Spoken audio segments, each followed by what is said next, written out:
నమ సోమాయ చ రుద్రాయ చ నమస్తామ్రాయ చ అరుణాయ చ నమ శంగాయ చ పశుపతయే చ నమ ఉగ్రాయ చ భీమాయ చ నమో అగ్రే వధాయ చ దూరే వధాయ చ నమో హంత్రే చ హనీయసే చ నమో వృక్షేభ్యో అంటూ ఉగ్రాయ చ భీమాయ చ అని 2 పేర్లతో పిలుస్తున్నాయి. ఉగ్రంగా ఉన్నాడు అంటే మీకేమిటి దాని అర్థం? చాలా కోపంగా ఉన్నాడు అని, అంతే. మీరు అందులో ఏమీ దాన్ని పెద్ద సమర్థించేసే ప్రయత్నం ఏమీ చెయ్యక్కర్లేదు. వేదం అలా చెప్పింది. నమ ఉగ్రాయచ, ఆయన కోపంగా ఉన్నవాడే. భీమాయచ, ఆయన భయం కలిగించేటట్టుగా ఉన్నాడు. భీమాయచ అంటే నమ ఉగ్రాయచ భీమాయచ, ఆయన భయాన్ని కల్పిస్తూ ఉంటాడు. ఆయన ఎందుకు అలా ఉండడం? మరి అలా ఉండవలసిన అవసరం ఆయనకి ఏమిటి అంటే, పాపం చేసిన వాళ్ళకి భయపెట్టడానికండి. నేనంటాను, మీతో ఒక మాట చెప్తాను. సదాశివ అని ఒక నామం ఉందా? సదాశివుడు అంటుంటాం. మీకు ఆ సదాశివ అన్న నామం ఈశ్వర సంబంధంగా ఇంకా ఏ పేర్లకి ముందు సదా విశేషణం వెయ్యరు. సదా బ్రహ్మ, సదా విష్ణువు అలా ఉండవు. మహాశివుడు ఉండడు, మహావిష్ణువు ఉంటారు, మహాదేవుడుగా శివుడు ఉంటాడు. అసలు ఆ చమత్కారం ఆ పిలవడంలో ఉంటుంది. మహాదేవుడుగా ఉన్న శివుడు పరమశివుడు. పరమ అంటే ఎప్పుడూ శాంతం, ఎప్పుడూ కళ్యాణం, ఎప్పుడూ మంగళం. ఇటువంటి ఆయన సదాశివుడే. సదా అంటే ఎల్లప్పుడూ. ఒకప్పుడు శివుడిగా ఉండి ఒకప్పుడు ఉగ్రమూర్తిగా భీమమూర్తిగా ఉండేవాడు కాడాయన. ఆయన ఎప్పుడూ సదాశివుడే. మరప్పుడు ఉగ్ర అన్న నామం, భీమా అన్న నామం ఎలా వచ్చాయి? మరి ఉగ్ర అంటే కోపంగా ఉండడం అన్నాం కదండి. మరి సదాశివ అంటున్నాం పక్కన. మరి సదాశివుడికి కోపం ఎప్పుడు వచ్చింది? ఆయన మహాశాంతమూర్తి అండి. ఆయనకి ఉగ్రుడు అనో పేరుందండి అన్నాను అనుకోండి, ఎలా పొంతన కుదురుతుందండి రెండింటికి? ఆయన ఎప్పుడూ శాంతమూర్తి, ఆయనకి అసలు కోపమే రాదు. అమ్మో, ఆయనకి కోపం వచ్చినప్పుడు చూడాలి ఆయన్ని. ఒకప్పుడు వచ్చినప్పుడు ఎలా ఉన్నాడో తెలుసా అండి? అసలు చూడలేమైందన్నారు. ఇప్పుడు ఏది నిజం? ఆయన ఎప్పుడూ శాంతమూర్త, అప్పుడప్పుడు కోపం వస్తూ ఉంటుందా? అప్పుడప్పుడు కోపం వచ్చి అప్పుడప్పుడు శాంతంగా ఉండడం, అప్పుడప్పుడు ఒక చోట ఉపద్రవం సృష్టించి ఒక చోట ప్రశాంతంగా ఉండడం ఉంటూ ఉంటుంది లోకంలో. ఎందుకనంటే ఈ భూమండలం మీదే ఒక చోట భూకంపం వస్తుంది, ఒక చోట వేలపట్టణ వర్షాలు పడి అందరూ పండగ చేసుకుని సంతోషంగా ఉంటారు, అది ఉంటుంది. అప్పుడు ఒక చోట ప్రకంపన వచ్చింది, ఒక చోట ప్రశాంతంగా ఉంది తప్ప అంతటా ప్రశాంతంగా మాత్రం లేదు కదా. సదా శివుడు అంటే ఎప్పుడూ మంగళంగా ఉన్నవాడు, ఎప్పుడూ ప్రశాంతంగా ఉన్నవాడు. మరి ఎప్పుడూ మంగళంగా ఉన్నవాడు, ఎప్పుడూ ప్రశాంతంగా ఉన్నవాడు సదాశివుడు ఎప్పుడయ్యాడు? సదాశివుడు ఉగ్రుడు ఎప్పుడయ్యాడు? కాదు. అసలు మీకు ఆశ్చర్యకరమైన విషయం ఏమిటో తెలుసా అండి? ఒక్క సదాశివానామానికి మాత్రం వేదం ఏం చేసిందంటే దాని చివరికి తీసుకెళ్లి ఓం కలిపింది. అన్న నాదం కలుస్తుంది. మనకంటే ఇప్పుడు అన్ని పిచ్చి పిచ్చి పేర్లు, ఆంధ్రదేశం అలా తయారైపోయింది అనుకోండి. ఇప్పటికీ ద్రవిడ దేశంలో సదాశివం అన్న పేరు చాలా ఎక్కువ పెట్టుకుంటారు. సదాశివం అన్న పేరు మీకు చాలా ఎక్కువగా కనపడుతుంది. అది సదాశివ అని వదలరు. సదాశివం, సదాశివోం ప్రణవాన్ని కలిపింది వేదం. ఎక్కడ కలిపింది? ఈశాన సర్వ విద్యానాం ఈశ్వర సర్వభూతానాం బ్రహ్మాధిపతిర్బ్రహ్మణోధిపతిర్బ్రహ్మ శివో మే అస్తు సదాశివోం. అది అస్తు సదాశివ అని వదిలిపెట్టలేదు. అస్తు సదాశివోం, సదాశివ ఓం అని. ఏమిటది? అలా ఎందుకు సదాశివ దగ్గరే ఎందుకు అనాలి? ఓం నిర్గుణ స్వరూపం, అకార ఉకార మకారముల చేత నిర్గుణ నిరంజన నిత్య శుద్ధ బుద్ధ సచ్చిదానంద పరబ్రహ్మశక్తి ఆవిష్కరణని సూచించేటటువంటి స్థితి ఓంకారము చూపిస్తుంది, ప్రణవం. అందుకే చిన్నపిల్లల్ని ప్రణవం ఎక్కువ పలికించకండి అని చెప్తారు పెద్దవాళ్ళు. ఎందుకని అంటే మళ్ళీ దాని వ్యవహారం వేరనుకోండి, ఇప్పుడు దాంట్లోకి ఎందుకు. కానీ ఆ ఓంకారం అది నిర్గుణ స్వరూపం. నిర్గుణ స్వరూపమైనటువంటి ఓంకారము తర్జుమా అయిపోతే మూర్తిగా వస్తుంటుంది ఒక్కొక్కసారి. అందుకే రామచంద్రమూర్తికి రామ సీతారామ లక్ష్మణ హనుమలే ఉంటారు. అకార ఉకార మకార నాదము నలుగురు అకార ఉకార మకార అన్న నాదము కలిస్తే ఆ ఓం సీతారామ లక్ష్మణ హనుమలుగా చిత్రపటం ఉంటుంది. ఇక భరత శత్రుఘ్నులు వాళ్ళు ఇంక ఉండాలని ఏం లేదు, ఇంకా వాళ్ళ నలుగురితోటే ఉంటుంది పట్టాభిషేకం. అలా సదాశివ ఎప్పుడూ ప్రశాంతంగా ఉండేవాడు ఓం నిర్గుణుడు. నిర్గుణుడు శాంతమూర్తి అంటే మళ్ళీ గుణం రాలా? ఎలా కుదురుతుంది? అందుకే అసలు ఈ తలకాయ ఎక్కడుంది మాకు చెప్పండి అని అడిగారు. ఎవ్వరికీ లేని రీతిలో పైకి ఉందన్నారు. అందుకే సద్యోజాత ముఖం పశ్చిమాన్ని చూస్తుంది, అఘోర ముఖం దక్షిణాన్ని చూస్తుంది, తత్పురుష ముఖం తూర్పుని చూస్తుంది, వామదేవ ముఖం ఉత్తరాన్ని చూస్తుంది, ఈశాన ముఖం పైకి ఉంటుంది. ఈ పైకి ఉన్న ముఖం ఏం చేస్తుంటుందంటే అనుగ్రహాన్ని ఇస్తుంది. అనుగ్రహము అంటే మాయని తీసివేయుట. మాయ అన్న పొరని చిదిపేస్తుంది. చిదిపేస్తే యథార్థ స్వరూప భాష కలుగుతుంది. అందుకే మన వాళ్ళు మాయని అవనిక అంటారు. అవనిక అంటే తెర. అది అందులో కలిసిపోయింది అన్నదానికి ముందు తెర పట్టారు అంటే అది ఇంకా దీనిది కాదు అని గుర్తు. మీరు చూడండి, పెళ్లిలో తెర పడతారు. తెర పట్టినంత సేపు ఆడపిల్ల తల్లిదండ్రుల దగ్గరే ఉంటుంది. కన్యాదానం చేసేసి తెర దింపేశారు, పెళ్లి కొడుకు పెళ్లి కూతురు ఒక పీట మీదకి వచ్చేస్తారు. ఇంకా క్షణం నుంచి ఆయన ఆవిడిది, వాళ్ళిద్దరు ఒక పీట మీదకి వస్తారు. తల్లిదండ్రులు ఏమవుతారు? కాసేపు పక్కన కూర్చొని చేయించి వాళ్ళు లేచిపోతారు. ఇంకా వాళ్ళిద్దరూ బ్రహ్మముడి వేసుకుని వాళ్లే హోమం అవి మొదలు పెట్టేస్తారు. అంటే అప్పటి వరకు ఇద్దరేమో, ఇక ఆ తర్వాత వాళ్ళిద్దరు కారు ఒకరే. కాబట్టి ఎప్పుడూ వాళ్ళ మధ్యలోకి వెళ్ళవద్దు. తెరపట్టి తెర దించేస్తూ ఉంటారు ఒకటైపోయేటటువంటి స్థితిలో. అది ఆ మాయా అన్న అవనికని ఆయన ఎత్తాడనుకోండి, తిరోధానమూర్తి అంటారు. ఆ మాయని తీసేస్తాడు. అనుగ్రహమూర్తి. ఆ అనుగ్రహమూర్తి అయితే సదాశివోం నిర్గుణ నిరంజనమైనటువంటి పరబ్రహ్మమునందు ఐక్యం చేసేస్తాడు. అలా కలపగలిగినటువంటి స్థితి మోక్షప్రదాత. అప్పుడు మోక్షం ఇచ్చాడు అని గుర్తు. అది ఊర్ధ్వముఖమై ఉంటుంది. ఇప్పుడు ఆ ముఖానికి సదాశివుడు అని పేరు. అందుకని సదాశివోం. ఆయన ఎవరు? ఈశాన సర్వ విద్యానాం ఈశ్వర సర్వభూతానాం. ఆయన ఒకరికి ఇద్దరికి కొంతమందికి కాదు, ఈశ్వర సర్వభూతానాం, సమస్త భూతములకు అంటే సమస్త ప్రాణులకు ఆయనే ప్రభువు. సర్వ విద్యానాం, ఈ లోకంలో ఎన్ని విద్యలు ఉన్నాయని నువ్వు అనుకుంటున్నావో అన్ని విద్యలకు ఆయనే అధిపతి. సమస్త శబ్దములకు ఆయన ఢమరుకే కారణం. సమస్త నృత్యములకు సమస్త నాట్యములకు ఆయనే కారణం. అన్ని ధ్వనులకు ఆయనే కారణం. అన్ని శబ్దములకు ఆయనే కారణం. ధ్వని అంటే అర్థం లేనిది, శబ్దము అంటే అర్థం ఉన్నది. కాబట్టి ఇన్ని ఎక్కడి నుంచి వచ్చాయి? ఆయనలోంచే వచ్చాయి.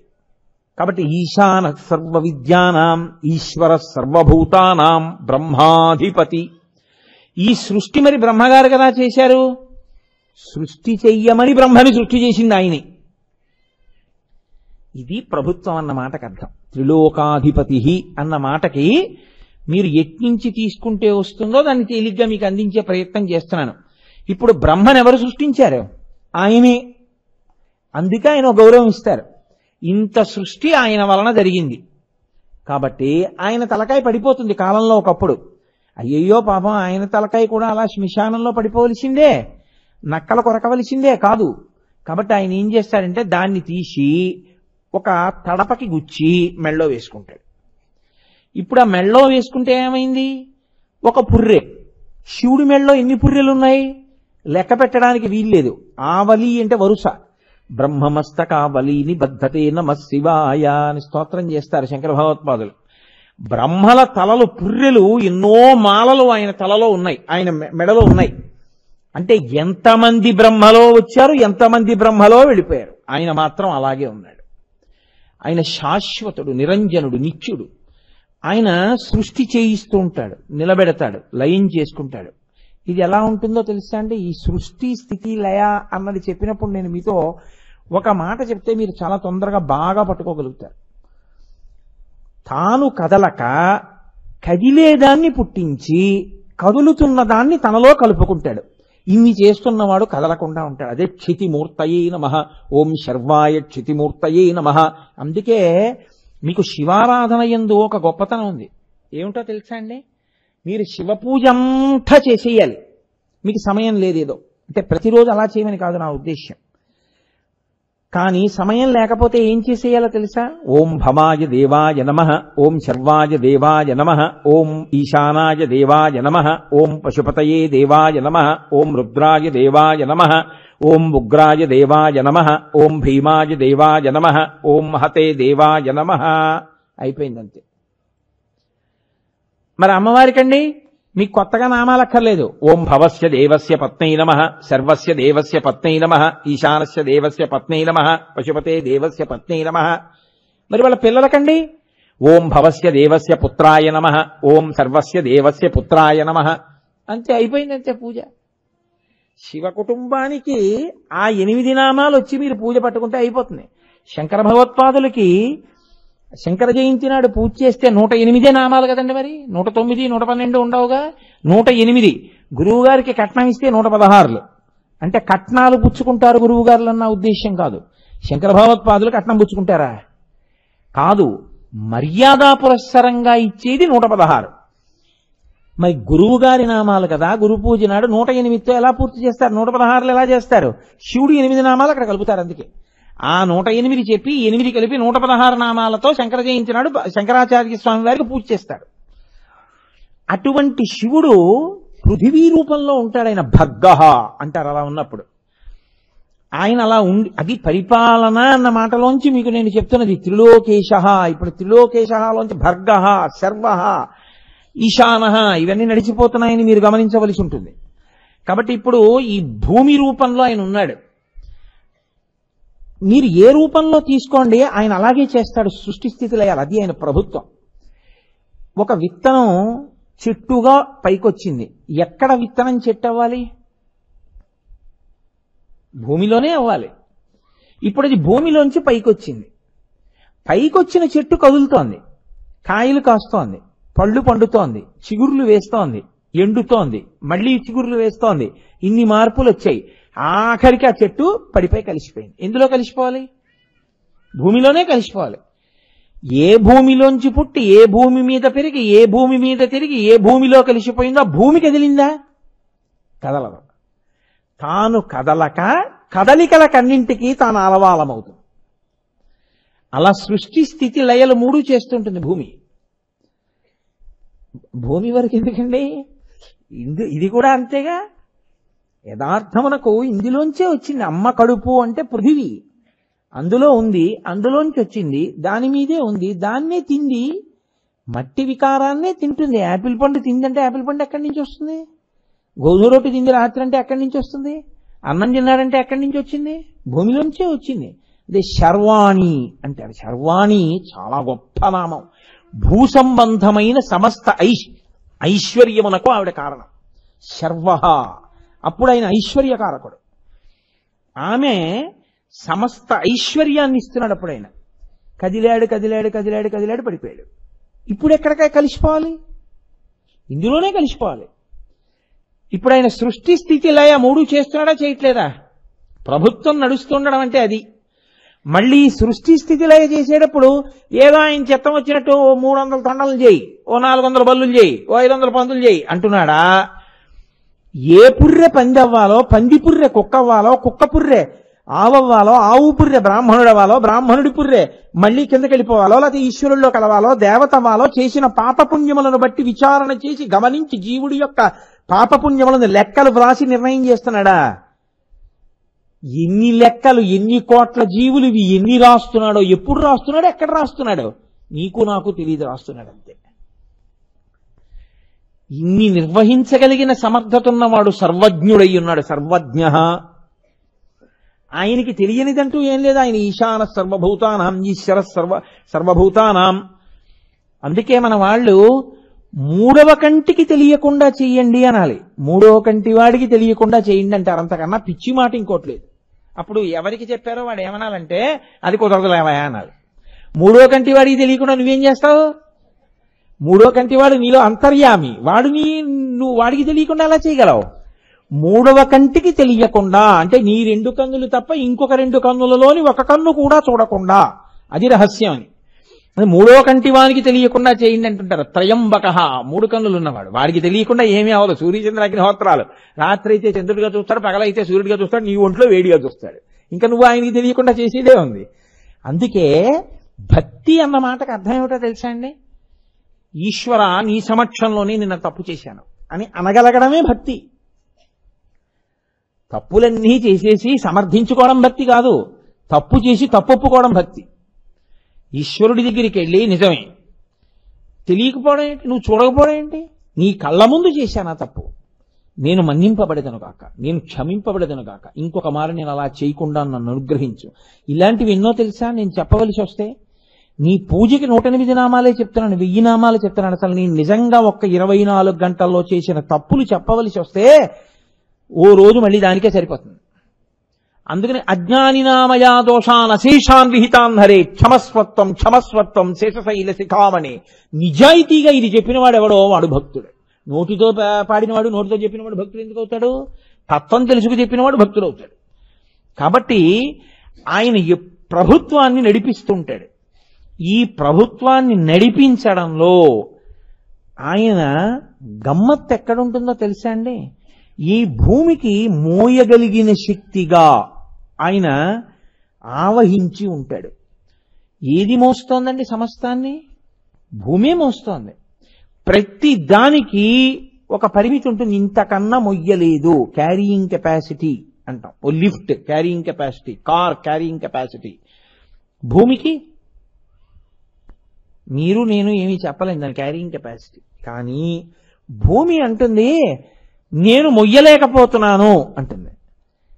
అప్పుడు ఈశ్వరుడు అంటాడు ఏమి ఎందుకు మొయ్యలేకపోతున్నావు అంటాడు. పాపభారము పెరిగిపోయింది అంటుంది ఆవిడ. ఆవిడ ఏది మొయ్యలేదో తెలుసా అండి? అంటే ఈశ్వర శక్తి దేన్ని ఒప్పుకుంటుందంటే ఈశ్వరుడు చెప్పినట్టు ప్రవర్తించి బతుకుతున్న వాళ్ళు ఎన్ని కోట్ల మంది ఉన్నా ఈశ్వరుడికి బరువు కాదు. బరువు ఎప్పుడు అంటే ఆయన చెప్పిన మాట కాదని బతికి నా అంతవాణ్ణి నేనని విర్రవీగినప్పుడు అది ఆయనకి బరువు. మీరు చూడండి ఇంట్లో కూడా ఏమంటాం, కడుపున పుట్టినవాడే బరువు అయిపోయాడండి. ఎందుకు బరువు అయిపోయాడు వాడు? వాడు చెప్పిన మాట వినడు, బరువు అయిపోయాడు. బరువు అయిపోయాడు అన్న మాటకు అర్థం అది. అందుకే భాగవతంలో విష్ణు భగవానుడు ఒక మాట చెప్తాడు.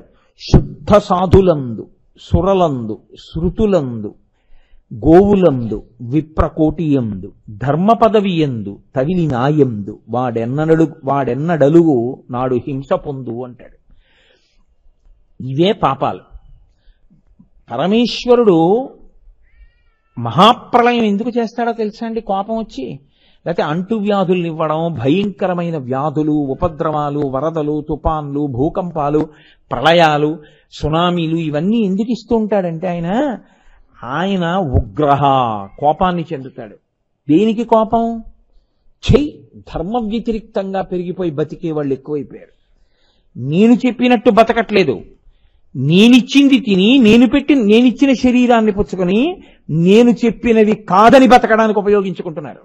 ఆయన ఆగ్రహం వస్తుంది ఆయనకి, ఉగ్రహ. కానీ ఆయన సదాశివ. ఎలాగండి పొంతన? ఆయన ఎప్పుడూ సదాశివుడు అయితే మరి ఉగ్రుడు ఎందుకు అయ్యాడు? మీరు బాగా పట్టుకోవాల్సిందండి. ఇది అర్థం కాకపోతే మీరు ఎన్నాళ్ళు ఆ మంత్రం చెప్తున్నా ఈశానతర విజ్ఞానాన్ని ఈశ్వరతర భూతానామని మంత్రపుష్పం దగ్గరికి వచ్చేటప్పటికే పువ్వు పట్టుకుని చేతిలో నించుంటాం. మొట్టమొదటి హెచ్చరిక వేస్తారు మంత్రపుష్పానికి, నాణ్యపంథాయ నాయ విద్యతే. నువ్వు ఈశ్వరుడిలో కలవాలనుకుంటే ఇది వినా మార్గము లేదు, ఇది తెలుసుకో.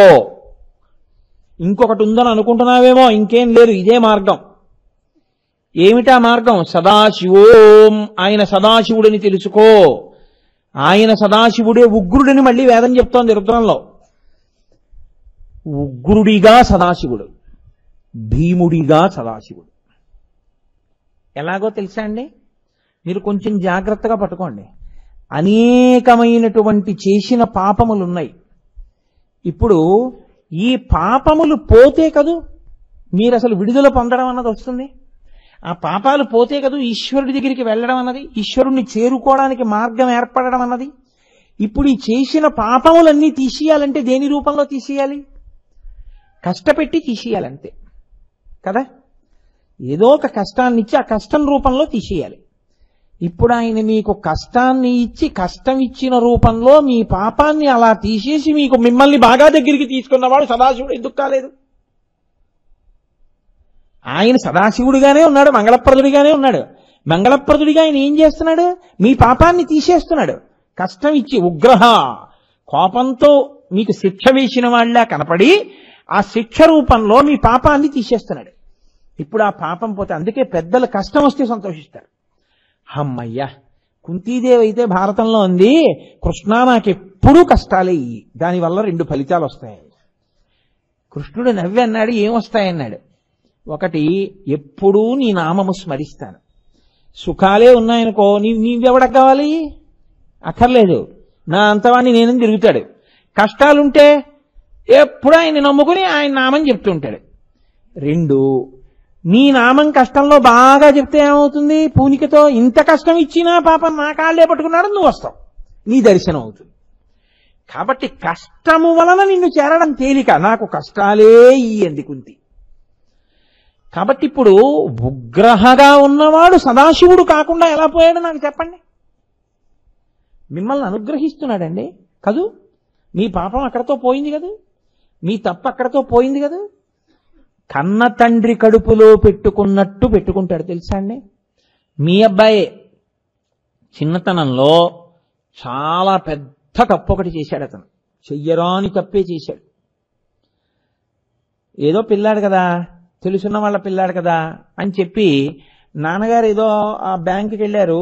నాన్నగారు వెళ్ళారు, అందరూ తెలుసున్న వాళ్ళు కనపడి ఏమన్నా వచ్చారా అని మాట్లాడుతున్నారు. ఈ పిల్లాడిని ఎవరో, బాబు నువ్వు బలానా వాళ్ళ అబ్బాయివా అన్నారు. వీడు అలా బ్యాంకు లోపలికి వెళ్ళి మాట్లాడుతూ ఎవరో పాపం ఆ క్యాషియర్లు వాళ్ళు బలానా వాళ్ళ అబ్బాయి కదా అని ముద్దు చేసి పలకరించారు. వీడు వెళ్ళి అక్కడ ఉన్నటువంటి డబ్బుల్లో ఓ 400-500 రూపాయల కాగితాలు మడత పెట్టేసి జేబులో పెట్టేసుకున్నాడు. ఆ తండ్రి గారు బయట నించున్నాడు, ఈ పిల్లాడు నిశ్శబ్దంగా బయటకు వచ్చేసాడు. మాట్లాడుకుంటున్నారు. ఒక అరగంట అయింది, నాన్నగారు వెళ్ళిపోదాం అంటున్నాడు వీడు. ఆ కౌంటర్లో ఉన్న ఆయన 400-500 కాగితాలు పోయాయి. పిల్లాడు వచ్చి వెళ్ళాడు, కానీ ఆయన కొడుకు మనం ఏమైనా అంటే బాగుంటుందా అని మెల్లిగా ఇంకోళ్ళకి చెప్పి, అయ్యా మీరేమనుకోకండి అని ఆ పిల్లాడిని, బాబు నీకు ఇలా చాక్లెట్లు కొంటాను రా, ఇచ్చేస్తాను రా అని ఇలా తీసుకెళ్లి జేబులు వెతికితే వాడి జేబులో 400-500 కాగితాలు దొరికాయి. కొంచెం చనువున్నాయని వచ్చి, ఏమన్నా వీడు మీ పరువు నిలబెట్టేవాళ్ళ లేడు, ఇలా బ్యాంకులోకి వెళ్ళి 500 కాగితాలు 4 తీసేశాడు. ఇదే ఇంకొకళ్ళైతే ఎంత దారుణంగా ఉంటుంది పరిస్థితి. పోలీస్ కంప్లైంట్ ఇస్తే వీడిని సెల్కి పంపించాలి. మీ అబ్బాయి చిన్నవాడు, ఏదో తెలిసి తెలియక చేశాడని వదిలిపెట్టేస్తున్నాం, కానీ కొంచెం బుద్ధి చెప్పండి సుమా అన్నారు. ఆ తండ్రికి ఎంత తల తీసినట్టుంటుంది. ఆ తండ్రి ఇంటికెళ్ళి పిల్లాన్ని చావగొడతాడు, చాలా పరాకుగా ఉంటాడు. ఆ పిల్లవాడు చాలా బుద్ధిమంతుడు, యోగ్యుడు అయిపోయాడు. ఆ పిల్లవాడికే తండ్రి డబ్బు ఇచ్చి, ఒరే ఈ డబ్బు పట్టుకెళ్ళి బ్యాంకులో కట్టేసి రారా అంటాడు. వాడు వెళ్ళి బ్యాంకులో డబ్బు కట్టేసి వచ్చేస్తున్నాడు. ఇప్పుడు ఆ పిల్లవాడు చాలా నిజాయితీపరుడుగా, చాలా మంచివాడిగా తయారయ్యాడు. తండ్రి ఈ విషయాన్ని పెళ్లి చూపుల్లో చెప్తాడా ఆడపిల్లి వారికి? మా అబ్బాయి అండి చిన్నతనంలో బ్యాంకులో 504 తీశాడని చెప్తాడా? చెప్పడు, ఎప్పుడూ చెప్పడు. గతంగత అయిపోయింది, వాడు ఇప్పుడు చాలా బాగుపడ్డా లేదా అంతే. ఇది సదాశివోం. కొట్టిన నాన్నగారు ఉగ్రహ సదాశివ. ఎందుకు కొట్టాడంటే మళ్ళీ అలా చేయకుండా కొట్టాడు. మళ్ళీ చెయ్యకుండా ఉంచడం కోసమని కొట్టిన నాన్నగారిలో ఉన్నటువంటి ప్రేమయే సదాశివుడు. ఆ కొట్టడం కూడా ప్రేమతో కొట్టింది. సదాశివత్వం ఎప్పుడు పోయింది అనుకుంటున్నావు? ఉగ్రుడిగా ఉంటే ఎప్పుడూ పోలేదు. అందుకే వేదం అంది సదాశివోం. నీకు సందేహం లేదా ఆయన సదాశివుడే. ఉగ్రుడు ఎందుకు అయ్యాడు? నీ వల్ల అయ్యాడు, లేకపోతే ఆయన అవడవు. మరి ఏమండి భక్తుడి విషయంలో ఏమవుతాడు? మోక్షం అన్నది ఎప్పుడో కదండి ఇస్తారు, ఏదో ఆఖరిని ఇంకా మోక్షం. మరి దానికి ముందు ఉగ్రహ కింద ఆయన ఏమిటి? మరి భక్తుడికి ఏమిటి ఉగ్రహ? భక్తుడికి వచ్చే ఉపద్రవాలకి ఉగ్రహ. భక్తుణ్ణి ఆయన్ని నమ్ముకుని ఉన్నాడండి, ఆయన పాపమునకు ఫలితము ఇవ్వడం కోసమని చెప్పేసి ఆయనకి ఒక గొప్ప అంటువ్యాధి రావాలి అని పట్టబోతోంది అనుకోండి, హోం అంటాడు ఆయన. నన్ను నమ్మి ఉన్నాడు, ఆయన జోలికా పెడతావు, 4 తుమ్ములతో విడిచిపెట్టేయంతే. 4 తుమ్ములు తుమ్ముతాడు, వదిలేస్తాడంతే. ఇప్పుడు ఆయన భక్తుడి విషయంలో భక్తుడికి వచ్చేటటువంటి రోగములకు బాధలకు మీద కోపిస్తేవాడు. ఇది పరిపాలన అంటే. మన కోపం అంటే పనికిమాలిన కోపం ఒకటే మనకి తెలుసు. ఆయన ఆ ఉగ్రహ అని నిలబడితే ఏకకాలమునందు సదాశివోం, కోపము లేనివాడు, కోపమున్నవాడు.